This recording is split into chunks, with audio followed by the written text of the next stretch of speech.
په وطن هر سړی دردیږي، په وطن هر سړی دردیږي، سړی خو یو ځلې مړ کیږي، خو په خپل کام دې قربانیږي، ښځه په هر سړي کونډیږي، سړی هغه دی چې بې خاوره کونډه شي نه. شروع کوم په نامه د خدای چې بخښونکی او مهربان ذات دی. په پرلط کې چې څومره هم ګډونوال دي ټولو ته په ننګ افغاني شرغلاست او هرکلی او وړانګې خور ته ورسره راغلي ټولو پښتنو ته په پښتنه مینه شرغلاست خدای مو هر کله راوله.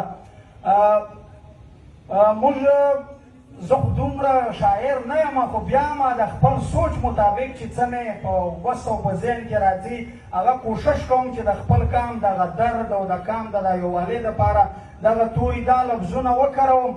خو کله کله داسې وشي چې موږ شاعران په موجوده وخت کې چې څوک وینو بس هغه وستایو، خو بیا هغه خلک داسې شي چې خپله لاره بدله کړي، خو کام دی په هغه موږ نه ملامتوي. نو زه چې دا وخت د کام کوم اتلان وینم د هغو په ما حق جوړېږي چې هغه زه وستایم، ځکه چې نورالله ترین صاحب دی کام دی په دې ځان نه خلاصوي زموږ نه چې زه خو د کور یو سړی یم، زما خو کاروبار نشته، د فامیل مې څوک سرګری نشته. په دې نورالله ترین صاحب نه هېڅوک هم غریب یا بېوسه نه دی او د ده شخصي د کورنۍ هېڅوک نه دي وژل سوي. دلته دلته هېڅ ستونزه شخصي نشته، خو د دې کام د بقا دپاره یې شپه ورځ په ځان یوه کړې ده، که سټیج دی که نور منډه طرفه ده.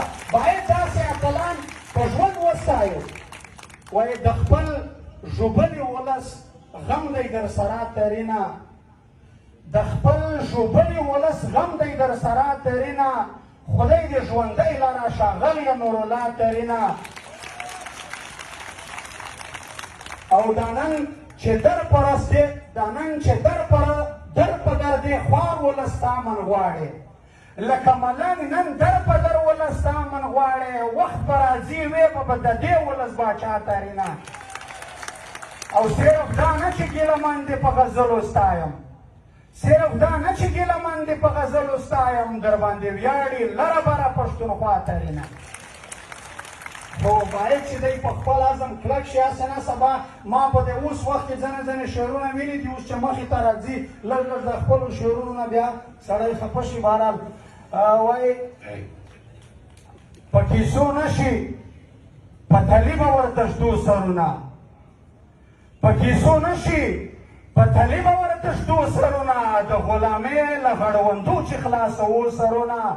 او تاریخ ګواه دی بې له خدای چاته ټیټ شوي نه دي، تاریخ ګواه دی بې له خدای چاته ټیټ شوي نه دي، د ننګیالیو مېړنیو پښتنو سرونه. او مونږه سر هم ستو وطن ګټو نه داسې نه شي، مونږه سر هم ستو وطن ګټو نه داسې نه شي، چې خپلواکي غواړو ضرور به ماتوو سرونه. او بعضې دوه مخو مشرانو سره نه خوري سمون، دی باز دوه مخو مشرانو سره نه خوري سمون، ده غوابستې ګرانه کړي په شملو سرونه. او د یوسف کرښې خپل ملنګ ملي رهبر منظور ته ډالۍ وایي اخ زما ساده زما ملنګ منظور، اخ زما ساده زما ملنګ منظور، ډک دی له پښتو غیرت او ننګ منظور. او ځکه د دشمن د سترګو خلی دی، ځکه د دشمن د سترګو خلی دی، امن غواړي کرکه کړي له جنګ منظور. او دا د پښتونخوا خاوره یې شمه ده، ګر د پښتونخوا خاوره یې شمه ده، ځان پرې سوځوي لکه پتنګ منظور. او ناوې د وطن به یې په غاړه کړي، ناوې د وطن به یې په غاړه کړي، زار یې شمهار دی د لونګ منظور. او زکې لمن سم ورباندې مړ یمه، ویده د غدار په تومت رنګ منظور. نور وخت نه نیسم، دا یو نظم دی وایي موږ به تر څو پورې د یو بل جنازې اخلو، موږ به تر څو پورې د یو بل جنازې اخلو، په پښتونخوا وطن کې هره ورځ لاشونه وینو، کله د پلار کله د ورور مات اندامونه وینو، له هرې خوا د یتیمانو فریادونه راځي، د اخ پلار جانه هی ورور جانه اوازونه راځي، د هر یو کلي نه د مړو اعلانونه راځي، د لر او بر افغان وطن نه متمونه راځي. د لوبو وخت کې معذور مو شي بچیان د وطن، ورته به مو نه شخوي څوکیداران د وطن، زمونږ په غوښو یې ماړه کړل سپي لیوان د وطن، خو بیا مو هم په په یوه خوله نه شول مشران د وطن. زمونږ خو پېغله د بابا په کورو کونډې شي، په یو بل کلي کې خیرات غواړي بربنډې شي، له حیا ډکې پښتنې پېغلې سرتورې شي، په یو بل کلي په خیرات غوښتو مجبورې شي، خلکو اکثر خویندې مو ورارې میندې پورې شي. د سر سړي مو شول حلال د جاسوسانو په نوم، مشران مو مړه شول د غدارو کافرانو په نوم، ځوانان مو ورک شول د غازیانو طالبانو په نوم، څوک ترهګر څوک یې کړل مړه د بدماشانو په نوم. ځینې ځوانان مې په پنجرو کې په زندان بندي دي، د پښتونخوا مې په زرګونو انسانان بندي دي، څوک یې ژوندي په امریکا په برطانیا خرڅ کړل، تپوس یې وکړئ جرنیلانو بربلا خرڅ کړل.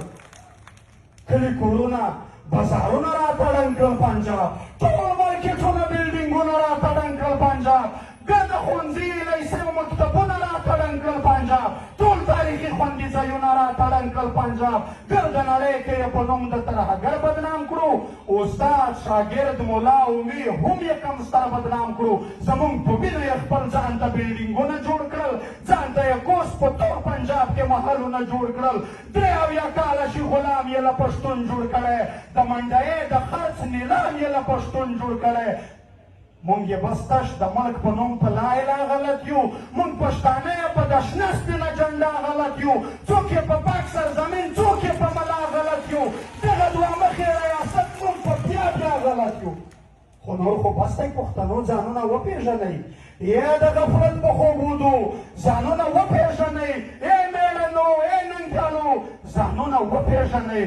د تور پنجاب د دې دوه مخې پالیسۍ په خلاف راځئ چې یو شو د بنده د بندګۍ په خلاف، د دې دشمن سټیټ د دشمن رویې په خلاف. په موږ او تاسو باندې کلک سپین بغاوت فرض دی، په دې محکوم وطن کې غږ د افغانیت فرض دی، په لر او بر وطن کې کلک ملي وحدت فرض دی.